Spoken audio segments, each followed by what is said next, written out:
मैं वासुदेव राजनीति विज्ञान विषय के अंतर्गत आज जिस विषय से संबंधित हम लोग बात कर रहे हैं वह अरस्तू के बारे में। हमने पिछले क्लास में देखे कि अरस्तू के जीवन परिचय, अरस्तू पर किन किन महान विभूतियाँ, सामाजिक परिवेश का प्रभाव पड़ा। आज हम लोग उसी कड़ी में आगे बात करेंगे कि अरस्तू को राजनीति विज्ञान का जनक के रूप में जाना जाता है। Aristotle the father of political science के बारे में जाना जाता है। इसके बारे में हम लोग चर्चा करेंगे। प्रसिद्ध विचारक हैं मैक्सी ने अरस्तू को प्रथम वैज्ञानिक विचारक कहा। डर्निंग के अनुसार पश्चिम जगत में राजनीति विज्ञान अरस्तू से ही प्रारंभ हुआ है। उसकी महानतम कृति जो पॉलिटिक्स है को राजनीति विज्ञान का अनुपम निधि माना जाता है। यद्यपि अरस्तू से पूर्व प्लेटो ने राजनीति पर विचार किया था, किंतु उसका संपूर्ण ज्ञान कल्पनावादी था। प्लेटो हवाई योजना बनाने वाला और वल्पनिक उड़ान भरने वाला दार्शनिक था, जिसको वास्तविक तथ्यों से कोई मतलब नहीं था। प्लेटो की पद्धति निगनात्मक है और वह केवल इस बात पर विचार करता है कि आदर्श राज कैसे होना चाहिए। यथार्थ राजनीति स्थिति से उसे कोई मतलब नहीं था। उसकी दृष्टि में स्थूल रूप से दिखाई देने वाला वास्तविक जगत मिथ्या है और विचारों का काल्पनिक जगत वास्तविक है। ऐसी स्थिति में प्लेटो को हम अधिक से अधिक कवि, कलाकार और दार्शनिक कह सकते हैं, विषय पर क्रमबद्ध रूप से विचार करने वाला वैज्ञानिक नहीं। इसके अतिरिक्त प्लेटो के द्वारा राजनीति विज्ञान को स्वतंत्र विज्ञान का दर्जा भी नहीं प्रदान किया गया था। वह राजनीति शास्त्र को ही नीति शास्त्र का एक अंग मानता था। राजनीति विज्ञान को एक स्वतंत्र विज्ञान की गरिमा प्रदान करने का कार्य अरस्तू के द्वारा ही किया गया। उसने नीति शास्त्र और राजनीति शास्त्र में अंतर किया। उसने राजनीति शास्त्र को उच्च कोटि का शास्त्र माना, क्योंकि यह राज्य ऐसी सर्वोच्च संस्था का अध्ययन करता है। अरस्तू को राजनीति विज्ञान का जनक या प्रथम राजनीति वैज्ञानिक कहने के पीछे निम्नलिखित कारण है। पहला, आगमनात्मक विधि का अनुसरण।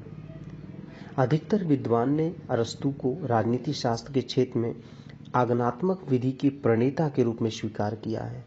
इस विधि की विशेषता यह है कि इसमें विचारक को कुछ देखता है, विचारक जो कुछ देखता है या जिन ऐतिहासिक तथ्यों की खोज करता है उसका निष्पक्ष रूप से बिना अपनी किसी पूर्व धारणा के अध्ययन करता है, और इस अध्ययन के फलस्वरूप जो कुछ भी निष्कर्ष निकलता है उसे वैज्ञानिकता का टूट होती है, वैज्ञानिक विचारधारा पे आधारित होती है। इस दृष्टि से अरस्तू ने अपने समय में प्रचलित 158 संविधानों का अध्ययन किया और उस अध्ययन के संदर्भ में निकले निष्कर्षों के आधार पर ही राज्य के सिद्धांत को प्रतिपादित किया। अर्थात आगमनात्मक विधि का अनुसरण अरस्तू को वैज्ञानिक दृष्टिकोण सोचने के आधार पर आधारित है। राजनीति शास्त्र को नीति शास्त्र से अलग करना दूसरी सबसे बड़ी विशेषता है, जिसके चलते अरस्तू को प्रथम राजनीति वैज्ञानिक के रूप में कहा जाता है। यानी कि राजनीति शास्त्र को नीति शास्त्र से अलग करना। प्लेटो ने राजनीति शास्त्र और नीति शास्त्र को एक अंग माना था। उसने राजनीति शास्त्र को नीति शास्त्र में ही समाहित कर दिया था, जैसे राजनीति शास्त्र का अपना स्वतंत्र और पृथक स्थान ही नहीं रहा। इसके विपरीत अरस्तू वह प्रथम विचारक है जिसने राजनीति शास्त्र को नीति शास्त्र से अलग कर उसे स्वतंत्र स्थान प्रदान किया। उसने नीति शास्त्र और राजनीति शास्त्र में अंतर किया। उसके अनुसार नीति शास्त्र का संबंध उद्देश्यों से है। अरस्तू कहते हैं कि नीति शास्त्र का संबंध उद्देश्यों से है, यानी इंड से है, जबकि राजनीति शास्त्र का संबंध उन साधनों मीन्स से है जिनके द्वारा उद्देश्यों को प्राप्त किया जा सकता है। यानी कि नीति शास्त्र का उद्देश्य इंड उद्देश्य से है और राजनीति शास्त्र का उद्देश्य उन साधन मीन्स से है। यदि हम तीसरी बात करें तो यथार्थवादी विचारक के रूप में अरस्तू को याद किया जाता है। अरस्तू प्रथम विचारक है जिसने राजनीति पर यथार्थवादी और व्यवहारिक दृष्टिकोण से विचार किया। उसने सदैव ही अतिवादिता से बचते हुए मध्यम मार्ग का अनुसरण किया। कैटलिन एक थिंकर हैं कि सब वो कहते हैं कि कन्फ्यूशस के बाद अरस्तू सामान्य ज्ञान मध्यम मार्ग का सबसे बड़ा प्रतिपादक है। व्यवहारिक विचारक होने के कारण अरस्तू ने मध्यम मार्ग के अनुसरण पर सबसे अधिक जोर दिया। वह यह मानता था कि विकास के मार्ग में सबसे बड़ा अवरोध असंतुलन है, चाहे वो राजनीति असंतुलन हो या सामाजिक और आर्थिक असंतुलन। यह असंतुलन अतियों एक्सट्रीम्स के कारण पैदा होता है।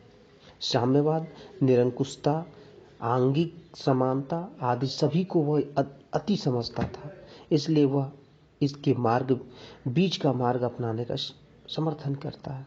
पॉलिटी का सिद्धांत एक मध्यम मार्ग है जिसके अनुसरण द्वारा अरस्तु ने राजनीति और आर्थिक असंतुलन को सदैव के लिए दूर करने का प्रयत्न किया, और इस प्रयत्न को एक वैज्ञानिक उपचार कहा जाता है।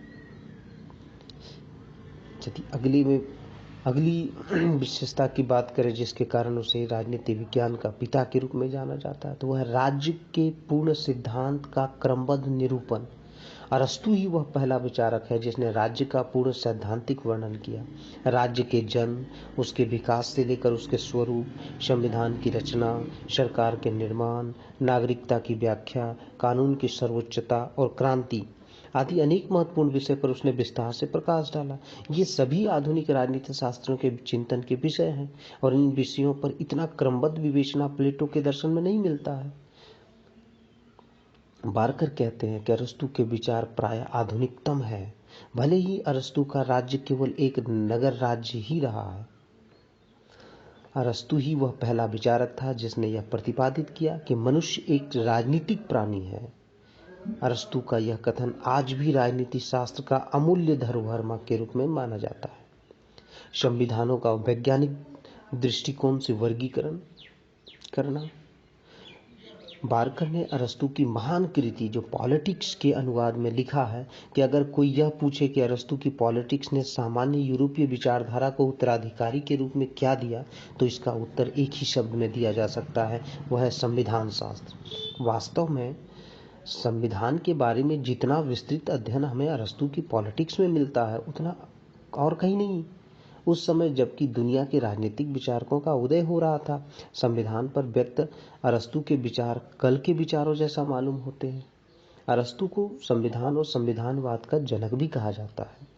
संविधानों का वर्गीकरण उसे प्लेटो से उत्तराधिकारी में प्राप्त हुआ, और उसने इस विषय पर अपने लिसियम में विस्तृत उनकी जो अमूल एक कृति है में विस्तृत अध्ययन किया है। इस प्रकार से प्लेटो के सैद्धांतिक विवेचना पर अनुसंधानिक पुष्टि कर दी है। संविधानों और राज्यों का वर्गीकरण इसलिए मूल रूप से अरस्तु के नाम के साथ जोड़ा जाता है।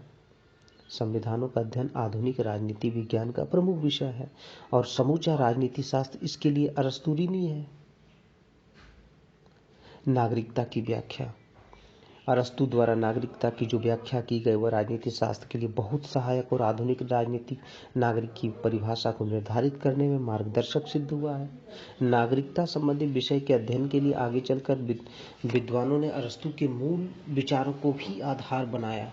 नागरिकता का विचार अरस्तु की एक मौलिक देन है जिसके लिए राजनीति शास्त्र सदा उसका ऋणी रहेगा। कानून की सर्वोच्चता का प्रतिपादन। अरस्तु ने कानून की सर्वोच्चता के बारे में एक सम्यक विचार प्रस्तुत किया है। अरस्तु सर्वाधिक बुद्धि संपन्न व्यक्तियों के विवेक के स्थान पर परंपरागत नियमों और कानूनों की श्रेष्ठता में विश्वास करता था, जबकि प्लेटो अति मानव के शासन में विश्वास करता था। प्लेटो एक ऐसा अति मानव सुपरमैन की खोज करना चाहता था जो आदर्श राज्य का निर्माण कर सके। अरस्तु ऐसे सुपर साइंस का अन्वेषण करना चाहता था जो राज्य को अच्छे से अच्छा बना सके।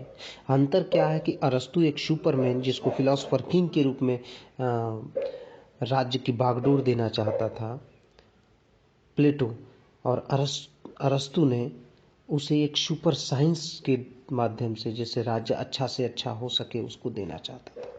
प्लेटो अपने दार्शनिक राजा के द्वारा आदर्श राज्य निर्माण करता है, परंतु अरस्तु ऐसे शास्त्र की रचना करना चाहता था जिसके निर्धारित नियमों का अनुसरण कर आदर्श राज्य की दृष्टि संभव हो सके।